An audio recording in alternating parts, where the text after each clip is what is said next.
You ever find yourself wondering, what happens in those last moments of life? Or, what's the real point of all this?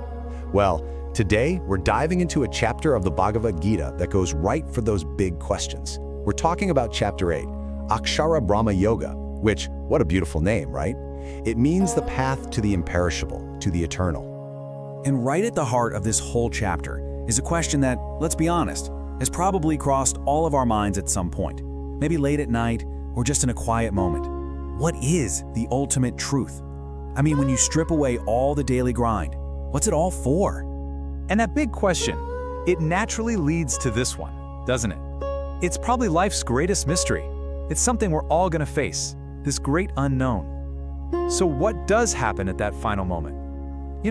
Where do we go? Okay, so these aren't just like philosophical questions floating in the void. In the actual story of the Gita, they're asked by a warrior, Arjuna, to his divine guide, Krishna.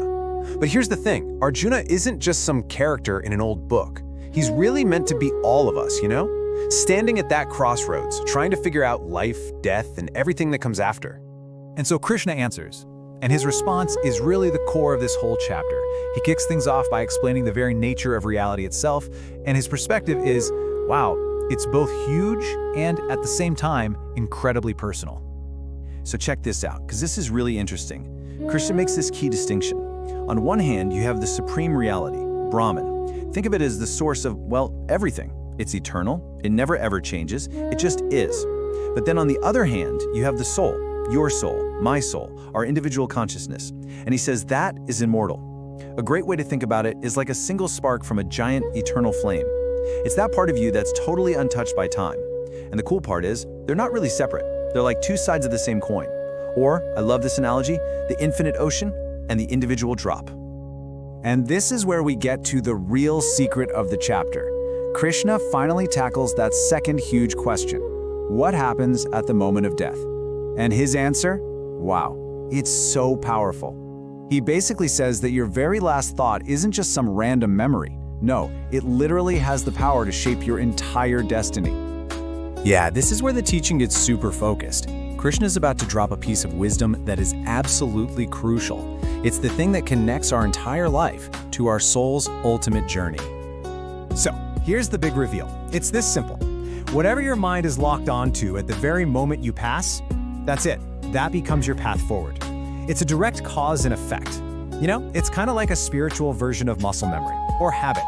All the thoughts and feelings we practice our whole lives, they basically carve these little grooves in our mind. And that final thought, it's just the one that follows the deepest groove.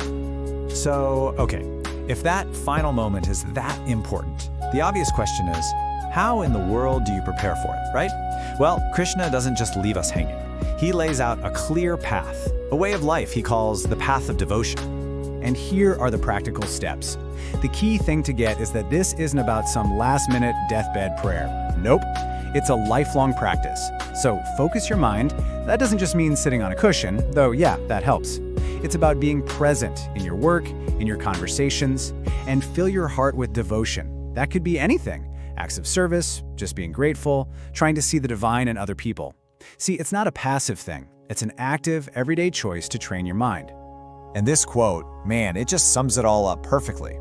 The whole idea is to make thinking of the divine so constant, so normal, that it stops being something you do and just becomes who you are. It's your default setting. It's just like breathing. And when you get to that place, Krishna promises, you can't get lost. How could you? You're already home. All right, so what's the payoff? What's the ultimate reward for a life lived this way, with this kind of focus and devotion? Well, Krishna calls it the promise of the imperishable. And here it is, plain and simple. The ultimate reward is liberation, what's known as moksha. It means you're done. You get to step off the cosmic roller coaster of birth and death and rebirth. It's about reaching a state of being that's completely beyond all the struggles and the temporary nature of this world. This right here, this is the whole point of Akshara Brahma Yoga. It's about uniting your immortal soul with that eternal supreme reality, reaching a state that is permanent, peaceful, forever. That's the promise. So after all that, this ancient teaching brings it right back to us, right here and now, with a really personal question. If our last thought is really shaped by a lifetime of focus, what are you focusing on every day? What are those mental grooves you're carving for yourself? When it comes down to it, what will you choose to remember?